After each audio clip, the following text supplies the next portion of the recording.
निमंत्रण पाकर वे दोनों अवश्य आएंगे। उस समय महावत को यह आदेश दे दें कि अपने कुबलिया पीढ़ हाथी को लेकर रंगमंच के फाटक पर खड़ा रहे तथा कुबलिया पीढ़ को अत्यधिक मदिरा पिलाकर मतवाला किए रहे, जिससे वह कृष्ण और बलराम के आते ही महावत का संकेत पाकर उन दोनों को कुचलकर मार डाले।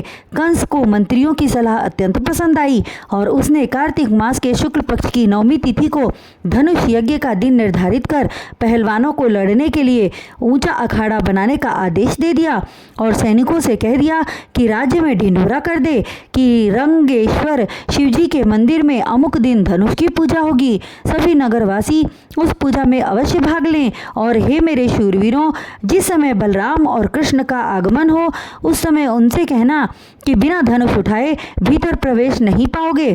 तुम्हारे वचन को सुनकर वे अवश्य धनुष उठाने के लिए आगे बढ़ेंगे। तब तुम पहलवान मिलकर उसी समय उन्हें मार डालना। यदि किसी प्रकार बच भी जाएं तो दूसरे द्वार पर 10 हाथियों के बराबर शक्ति रखने वाला मतवाला कुबलिया पीढ़ हाथी रहेगा। वह महावत का संकेत पाते ही उन्हें कुचल डालेगा। तीसरे द्वार पर हमारे 100 सैनिक अस्त्रों से सुसज्जित होकर तैयार रहेंगे।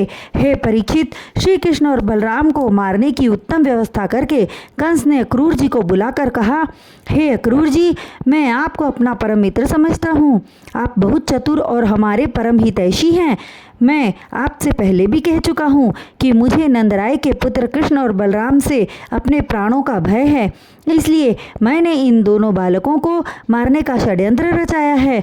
तुम जाकर नंद उपनंद सहित उन दोनों को लिवा लाओ। जब वे यहाँ आएंगे तो मैं उन्हें अपने कुबलिया पीढ़ हाथी से कुचलवा कर मार डलवाऊंगा। फिर भी बच गए तो मेरे पहलवान मुष्टिक, चाड़ूड़ आदि उन्हें मार डालेंगे। हे अक्रूर जी, तुम मेरे परम मित्र हो, इसलिए यह भेद की बात तुमसे कही। उनकी मृत्यु के पश्चात अपने ससुर जरासंध तथा मित्रगण बानर राज द्विविंद, बाणासुर, दंतवक्र, शंभरासुर, नरकासुर आदि के साथ सुखपूर्वक राज्य करूँगा। कंस के वचनों को सुनकर अक्रूर जी बोले, हे राजन, आपकी आज्ञा मुझे शिरोधार्य है। यदि आप मुझ पर क्रोधित न हो तो कुछ कहने की अनुमति चाहता हूँ। जब कंस ने आज्ञा प्रदान कर दी तब अक्रूर जी बोले, हे राजन, मृत्यु एक ऐसा अटल सत्य है जिसे आना ही है। प्राणी क्या क्या होने की कामना करता है, किंतु वह नहीं होता जो वह सोचता है, वह होता है जो जगन नियंता चाहते हैं। हे राजन, मेरे विचार से आप अपने भले बुरे का अच्छी तरह विचार कर लें। यह कहकर अक्रूर जी वहाँ से अपने घर को चल गए।